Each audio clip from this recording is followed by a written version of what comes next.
Hi, Chris Duff over at Serious Land Capital, vacant land funding partner. Today, relatively quick note, though a lesson that has never come up before in the thousands of deals that we've reviewed over the past several years. So we're planning on purchasing a few properties as part of a portfolio.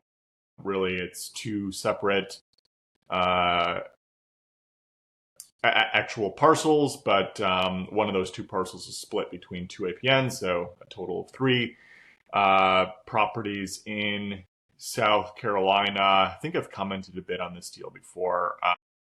We've been working on it for close to 9 months now, been way longer than desired or anticipated based on a whole bunch of survey and then planning and zoning related requirements for title close on these properties that was very unclear to us when we first engaged on this contract. So we're finally set to anticipate closing likely by this week on both properties. Finally here, though the closing attorney had reached out to us regarding one of the surveys today because this property, it's mostly clear. I mean, basically fully clear and has solid road frontage, but there is a private road alongside an easement, which is sharing the border of one one boundary line for the property, roughly a 50-foot wide ingress egress easement, and it does provide direct access to three other properties, two of which may be landlocked without it. It's pretty out of the way, and I think it's been a while since I've looked at the aerial, but I'm fairly certain that there's a tree line that also blocks where that easement is so that whoever might try to build the subject parcel really doesn't have to look at that easement, and it's pretty out of the way.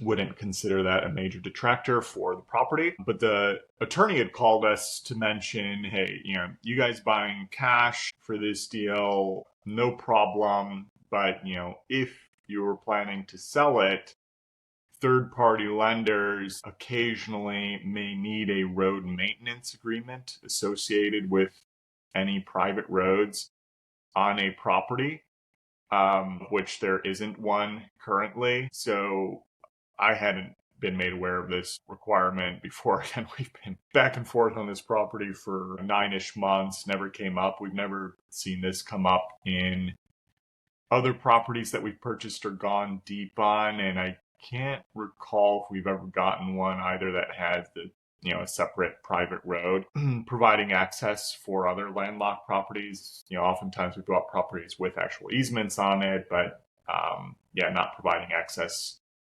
for others, at least that I can recall off the top of my head here. And so the thing is that it would be very easy to spin up.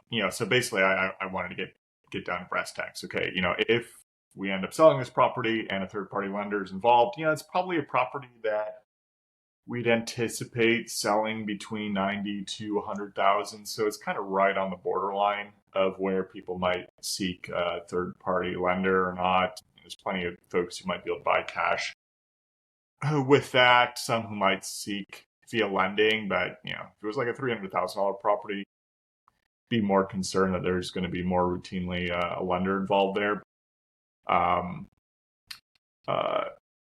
This one's kind of borderline, but even if we did need that, we could quickly spin that up, sub 1 week, to arrange the paperwork, and less than $1,000 to actually prep that road maintenance agreement. It was a little unclear from the attorneys here, but occasionally the county, who we've already had issues with working with, so I'm just kind of assuming the worst with them, is that they might need signatures from each of the property owners agreeing to that road maintenance agreement.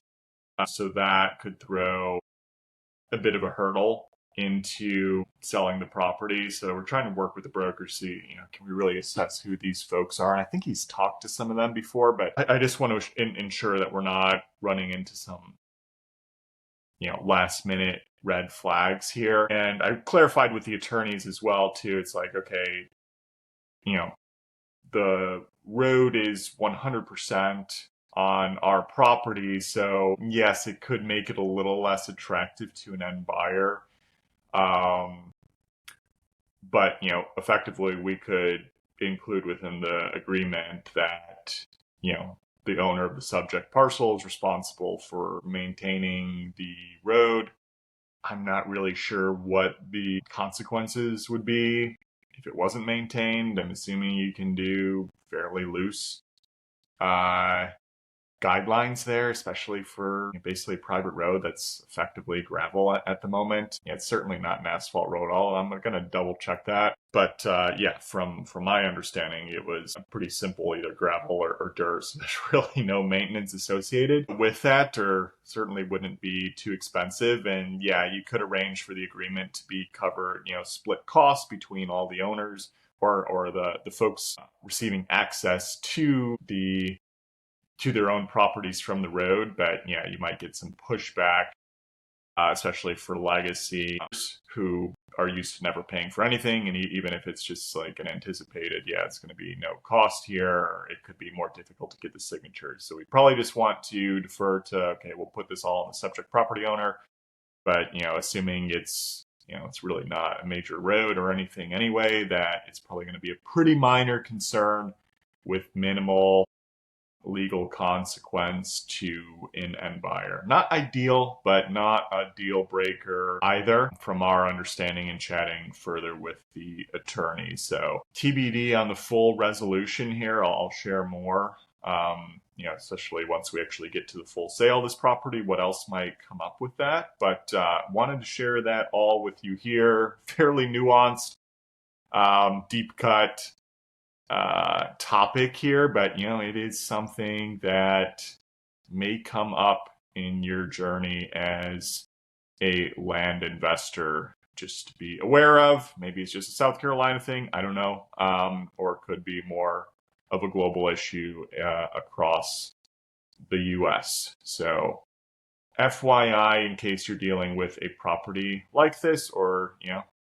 just word to the wise, if you do encounter a property like this one. With that, check out seriousland.capital for any of your funding needs, land daily diligence, Facebook group for zero cost review of your land deals, and landpricer.ai. I was just doing work on that earlier. My own internal test, have a bit more to do tomorrow, and then sending out those beta invites very shortly here. Also plugging the Land On conference again in early August with Dave Denson. I know he just was featured on Seth's Tipster podcast earlier today talking about it. If you do want to sign up, all you need to be accepted is making at least 6 figures revenue as a land investor. And you can use my last name, all lowercase, Duff, D-U-F-F, for $200 off your ticket. It's my favorite conference associated with land each year. Hope to see you there. Bye.